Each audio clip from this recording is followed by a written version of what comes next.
wrote some notes down here, so I'll make sure I won't forget what to say. First thing I want to say, this is a great day. I learned that from the great Gary LaFew. I'm also thankful today to have so many friends and family here, and I know that I'm blessed because there's people that have supported me. God, He has gave me the courage to get up here right now and try to remember all the people have helped me over the year. I want to thank the Prca staff because I would call the Prca and they would tell me I had a fine. I said, well, please bear with me, I'm gonna send that money. And they said, okay, we'll get in here by 12 o'clock tomorrow. So I rushed and got the money in here. I want to thank the ProRodeo Hall of Fame committee for selecting me as a inductee this year. I didn't know that I was going to be an inductee coming from Watts, California. I didn't know anything about a World Championship. I didn't know anything about the Hall of Fame, but here I am in the Hall of Fame, you know, with all the greats. I want to thank my mom for not quitting that 11 kid. I'm the 11th child out of 13. Most people don't have that many kids, but Mom, thank you for continuing your mothership. You know, my sisters, they used to give me a hard time when I was a kid growing up. They wouldn't let me come through the door because I smelled like the horses from cleaning out stalls. So I always remember my sister saying, you can't come in, you know, until you take those shoes off, until you take those, that jacket off, because you smell like horses. So here I am, sis.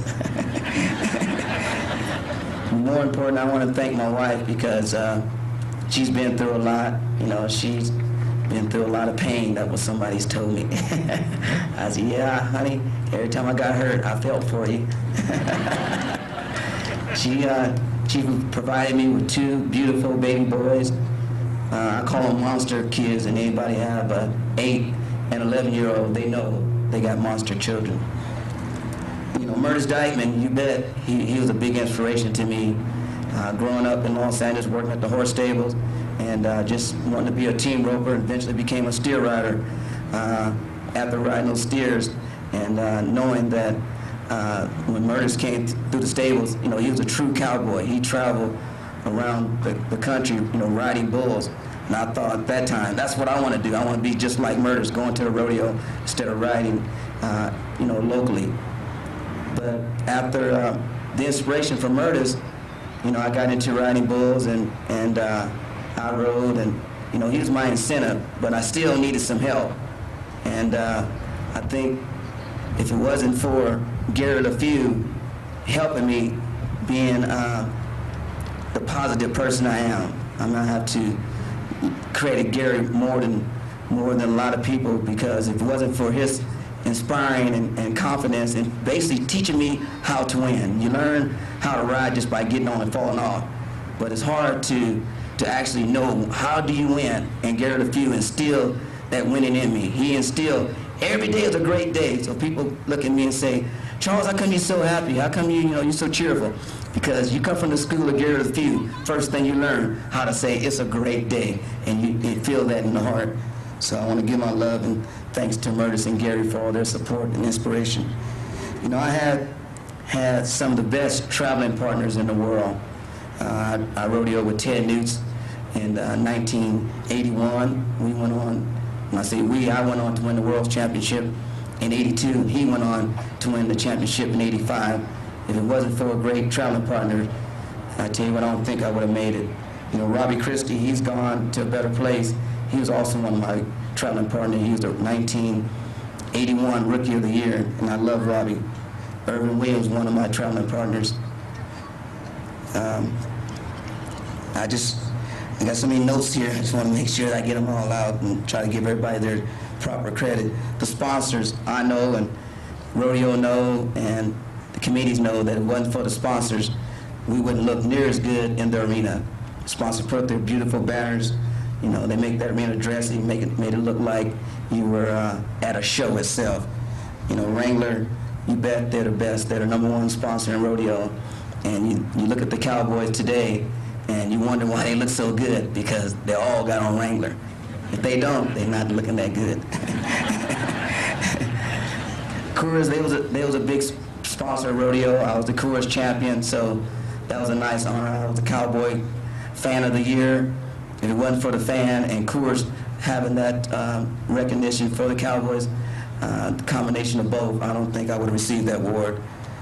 Also want to thank Rodeo America, because those NFR jackets, I tell you what, you talking about a proud week. I was actually somebody for a week. You rodeo all year long, and you go to those rodeos, and you gotta go through all the changes, to get through the rodeo. You travel, 12 hours to get to the rodeo, and your rodeo card is in the back.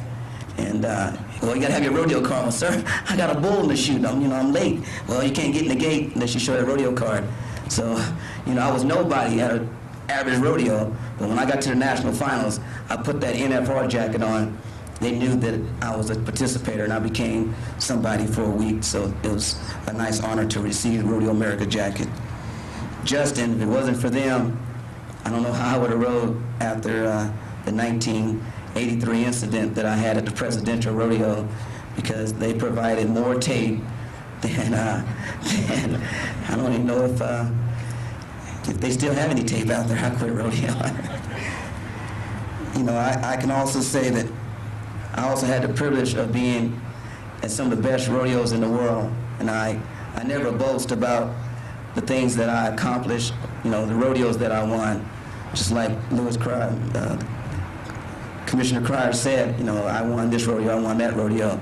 But I think my most prestige rodeo was the Houston Astrodome. I won a buckle, a bronze, and a saddle in one rodeo. I thought, wow, man, this is big time here.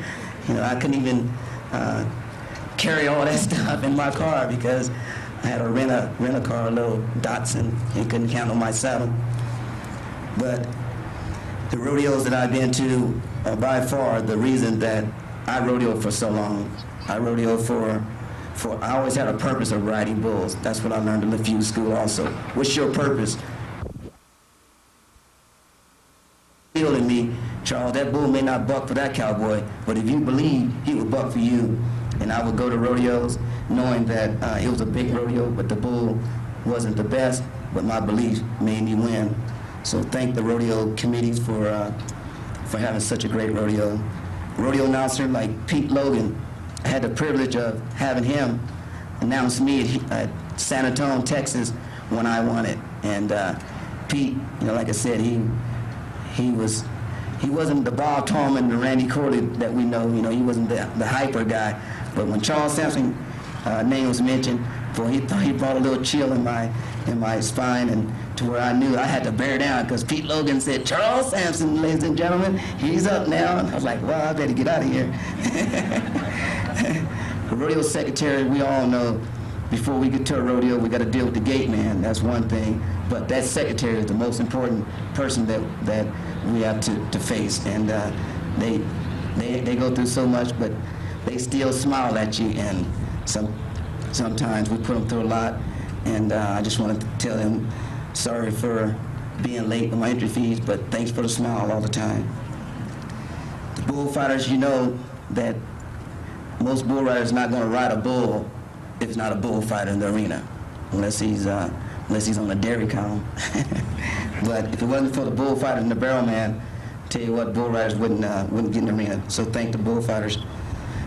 Stock contractors, thank you guys for all the great bulls. They said I was a good rider. Well, no rider is better than the stock that he get on. Everybody know that, you can talk about you rode this bull, you rode that bull, but I can honestly say I rode some of the best because I rode some of Tommy Steiner bulls. So thank you, Tommy, for your great bulls and your tribute to my championship. The year I won the championship, I did good at Houston. I did good on one of your bulls also. Like I said, there's a lot of friends that came here from all over the country to be part of this festivity, and we appreciate you all for traveling this far. I also have special friends that I have been fortunate enough to meet over the years, and I don't know very many Hall of Famers, but I got a special friend here that's a Hall of Famer, Gail Sayers. He's here today to support me, and I appreciate you for being here, Gail. I love sports, and I love football, I love baseball, and I got my good friend Goose Gossett, Rich Gossett. He's here. If anybody knows anything about baseball, I don't know if Rich is in the Hall of Fame, but Rich, you'll be up here saying the same thing I am someday, thanking everybody for inducting me. Rich, glad you're here. Since I retired in '84, people ask me, do I miss it? You bet I miss it. I rode bulls for 20 years. I traveled to towns, and I didn't know what a rodeo was, but people, you would ask, where's the rodeo at? And they would say, oh, you go down this road, and you turn left here, you turn right there. They said, well, you need a ride? I said, well, by the way, yeah. So people would take me to the rodeo. That's how rodeo fans are. That's how rodeo people are. So, it's a great honor to be part of this family. And here I am, I'm accepting this award for the guys that didn't see in themselves as a Hall of Famer. Johnny Shea, he lost his life in an accident at a bull riding. Who knows if he wouldn't be here? So, Johnny, I'm accepting this award in your honor. Jimmy Vance, Mike Mason, these are all fallen cowboys, bullfighters, Stan Williams. So, these people, you don't think about them because they're not a Charles Sampson or a Guy Allen or a Scamper. But to us, we know they are. If it wasn't for them, we wouldn't be up here, thanking you guys, because I always heard this one saying, it's the little people that make the big people look so good. So the little people, you guys are here with me. And most of all, since my retirement, if it wasn't for bull riders only, Wrangler bull riders only, I tell you what, I would be a lost soul. Rodeo is something that I've done for all my life, and the Wrangler bull riders only tour keeps me involved out there with the media, keeps me involved out there with my fans. They get to see me on TV doing Charlie's Choice, so I'm really thankful to be involved with their organization. Last but not least, I got to thank my doctors. If it wasn't for them patching me up all them years, I tell you what, it would just be phenomenal how could a person ride a bull. My doctor told me in 1983, I broke my leg in Yakima, Washington, in 5 different places. I was like 13th, or 12th or 13th for the finals. So I went to my doctor in Ellensburg. So get there, and he did emergency surgery on me. I woke up kind of groggy. I said, Doc, how'd it look? He said, oh, I tell you what, Charles, the surgery went fine. You did good. I said, oh, great. Am I going to be able to ride at the finals? He said, Charles, wait a minute. I just did 8 hours of surgery on your leg. You can't think about the finals. I said, yes, Doc, I made the finals, and I got to be there. He said, well, call me about another month and a half. So I called him about a month and a half and told him everything was lined up. He made up a special brace for my ankle, and I told him that Justin Hiller is going to be there, the special brace. I think I should be able to ride a bull. He said, well, good luck. Then when I retired, I told him, I said, Doc, I'm quitting riding bulls. I'm done, I'll quit. He said, Charles, you ain't never quit. I said, well, Doc, I'm not going to ride bulls anymore. He said, Charles, you never quit, you just retired.